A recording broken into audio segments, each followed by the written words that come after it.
camera design is the layout of cameras for the player's point of view in the game. So, and what we do is we basically control that player's point of view throughout the experience. Cameras start with the design sheet being delivered to us by the level designer. That's the most basic form.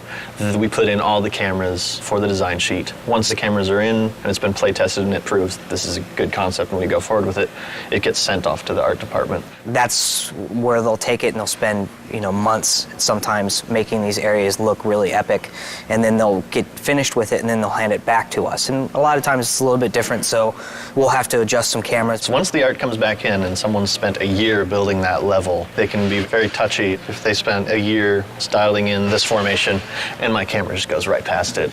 We try to do our best to show off everyone's hard work. And a lot of times there's a lot of cool things that you want to see in there that you can't see, so we'll go back and try to include those pieces in the shot that you get when you're playing the game. And from there, we play test it. This time externally, we get some people from the outside come in, take a look at what we're doing, making sure that that's great. After we get their feedback, implement their feedback, we're ready to go to the next area. Anything we can do to make the cameras feel cinematic.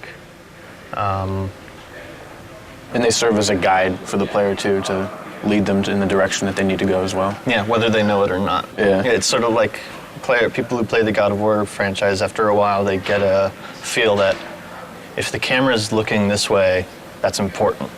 In the very end, it always comes back down to what would the player want to see. Most games in the action genre, the player gets most of the control over the camera. The player has no control over the camera in the God of War series. Fans have been clamoring, and I hear you. We need to look around. We want to look around. It should be understood that there's really no way we could make the levels look this good if the player could look anywhere they wanted.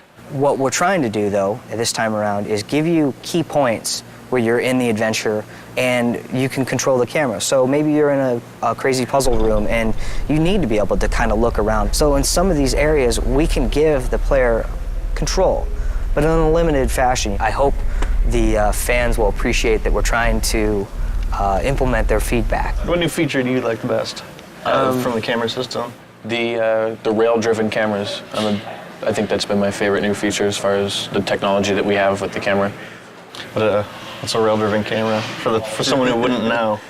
A camera that's animated along a course that we have even more control over what the camera is showing. The rail is essentially what we kind of live and die by.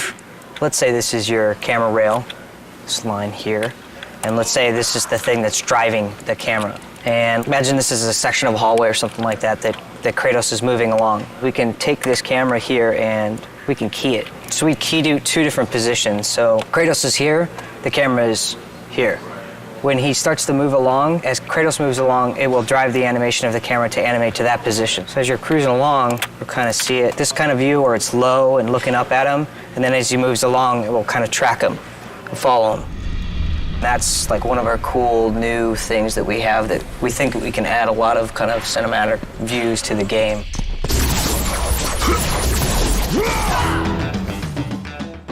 This is a perfect example of combat cameras right here. Here we're in a room, there's nobody to fight yet. And you can see we're taking a lower angle here. And as we come here, we'll trigger the spawning of a bunch of guys, and you can see the camera is going to lift up so we can show more of the action. And the framing, we're going to fit Kratos more towards the middle so you can see what's happening in front of him and see what's happening behind him. Try to give you the best view as possible for all the different combat actions that you're going to be taking. So this is an untextured view of the Olympus base. This is what the artist put together first before he assigned any lighting or textures to it. Well, you can see these green boxes. These are the camera zones. They determine when Kratos is within one of those boxes, and once he is, the specific camera tied to that box gets activated. This is what a level would look like after we've added our cameras. You've got it panning around, following Kratos. If you were to take that off, it would basically look something like this. Very basic, not much excitement. You can't really tell where the player's supposed to be going. Adding the cameras is part of what definitely helps the level design flow. Here's a good example of some lead space. We're trying to tell the player this is where you want to go. Jump to this block over here. Once he's done the proper move, we zoom in, get him prepped for this nice shot of him making the leap. And then we transfer to another camera that shows him where you want to jump next, which is from here all the way down to there. So, and then he makes that jump. This would be an example of one of the vista shots we try to do in the game, which is you've got some really amazing piece of scenery in the background that the artists spend a lot of time building. So we want to get that into frame.